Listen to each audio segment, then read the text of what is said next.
পিতৃ মাতৃৰ কথা শুনি পিতৃ মানে যি উপদেশ দিয়ে সেই উপদেশ মানি চলিম।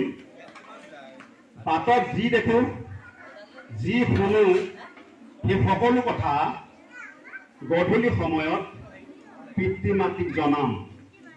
পিতৃ মাতৃক মই ভগৱান হিচাপে প্ৰত্যেক দিনেই মানি চলিম।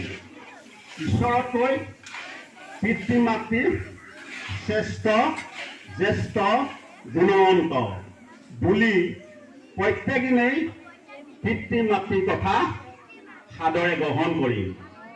কেতিয়াবা যদি পিতৃ মাতৃয়ে ভুল কৰে সেই ভুলবোৰ মৰমেৰে পিতৃ মাতৃক মই দেখুৱাম। আপোনালোকে নিজৰ সন্তানক এটা আশীৰ্বাদ দিয়ক যাতে আপোনালোকৰ সন্তানবিলাক ভাল হওক।